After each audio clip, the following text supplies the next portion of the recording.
Thank you, ladies and gentlemen. We're going to continue now with our next special speaker and researcher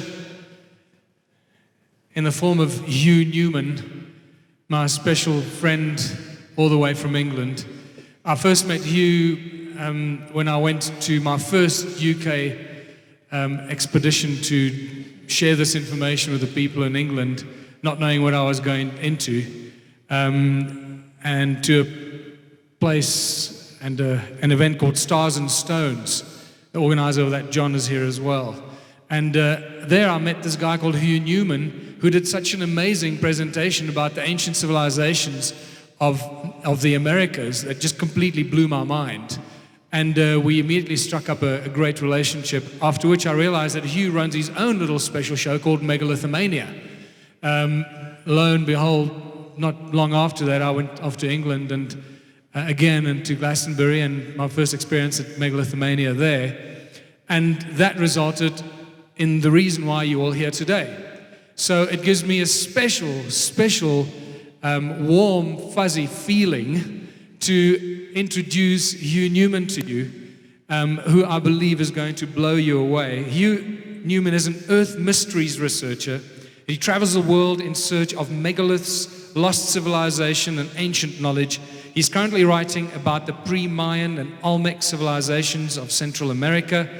He traveled there twice in 2003 and 2010 to explore the Olmec civilizations, the Zapotec, and other cultures in search of an ancient megalithic civilization that flourished in this part of the world that now has been almost totally forgotten.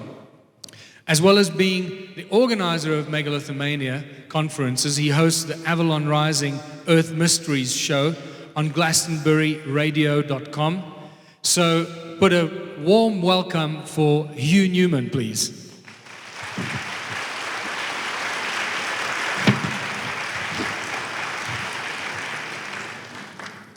Thank you very much, Michael. That was a rousing introduction. I'm quite astonished. Thank you. Blimey. So thank you for being here for my talk. I know it's nearly lunchtime. We're going to be looking at the civilizations that existed in Mexico and Central America before the Maya. Most of you will be aware of the Mayan civilization because of the famous 2012 calendar and the pyramids and other sites there. But there's a whole other world to look at there that goes way back before the Mayans even existed. And there's even evidence now that the Olmecs and the Zapotec and other unknown cultures that stretch back into prehistory were the original mother civilization of that part of the world, and not only invented the Mayan calendar, or the long count calendar, which ends in December 2012, but also taught about the arts of constructing megalithic temples and pyramids and other such sites. This is just some of the subjects we're going to go through today. There's some really strange things when the more and more you look into ancient Mexico and Guatemala. For example, there's pyramids that are said to be over 7,000 years old, and that's been because of the lava that was tested, that was formed upon it. There's lots of connections with South America and Viracocha, and there's the whole Quetzalcoatl myths and legends, which suggest a great maritime civilization ended up in Mesoamerica. And we have to ask where the Olmecs came from, because as you'll see as we go through the talk, you'll realize they certainly weren't from Mexico or Central America. And also you have the famous crystal skulls that appeared in Belize, and also other ones at Monte Alban, which have a potential Olmec site. And also we're going to discuss the implications of the origins of the Mayan or the long count calendar that ends in December 2012. So here's just some images of what we know about the Maya. So in Lord Pakal is the figure in the center there. On the top right, you've got the Aztec sunstone, who were much, much later culture. And it just shows you some other codexes and other such temples that the Maya were involved with. This shows you a basic map of Central America where these civilizations flourished. The Olmec heartland in the center of that map is where I'm going to be focusing my research today. But as we go on, we'll realize that the oldest civilization of that part of the world was actually spreading out throughout that whole part of Central America. And we'll look at evidence of that as we go through the talk. This is a close-up of the Olmec heartland along the Gulf Coast.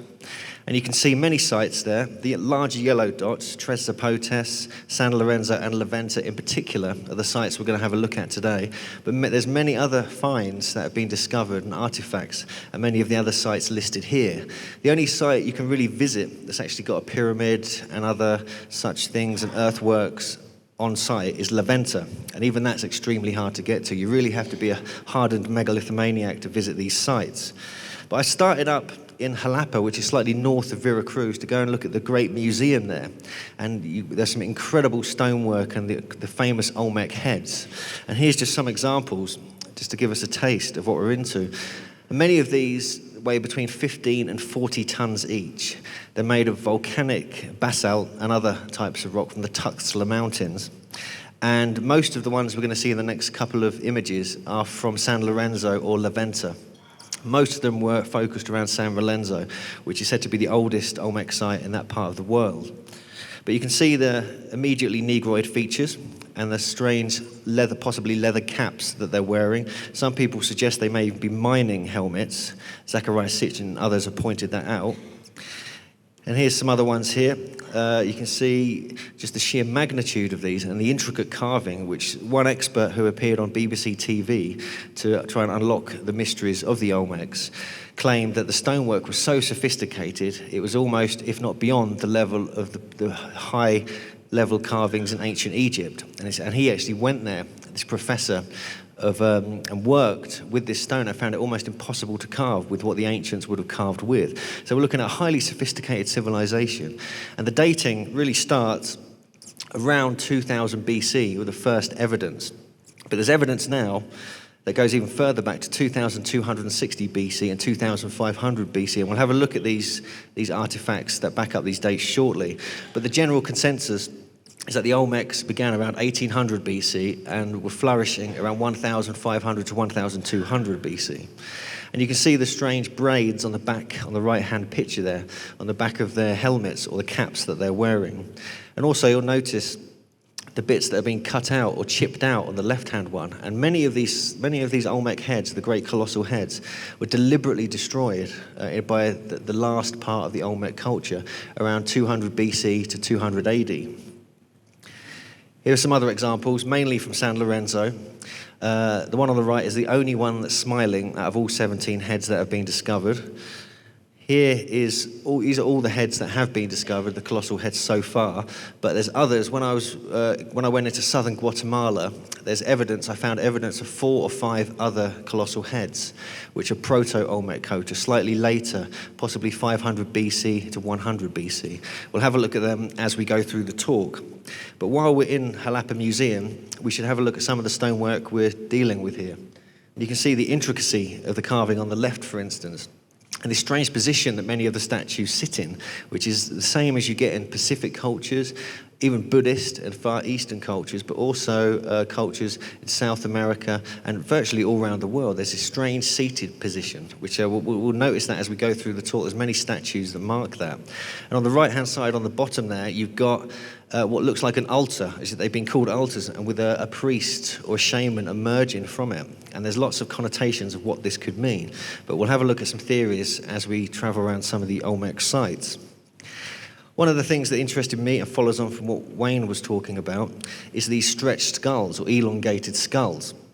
And the one on the right there, the main picture, is the long skull, which is actually in Xalapa Museum and is one of the only surviving skeletons from the Gulf Coast Olmec region, where they've obviously it's natural, which is probably slightly unlikely, but they actually had, when they were babies, they actually crushed the head with bits of wood and string so it would grow longer, and it was possibly part of the priestly elite who are involved in that area. But this is where we start to find the similarities with South America and the pre-Incan culture with the legends of Viracocha. On the bottom left there, you'll see another stretched skull. That's actually from the Nazca Museum in Peru, where all the famous Nazca lines are from. And so we'll notice this as we go along. On the top left there, you've got this incredibly sophisticated carved turtle, which I just wanted to put in there because it just was a fascinating piece of stonework and caught my attention.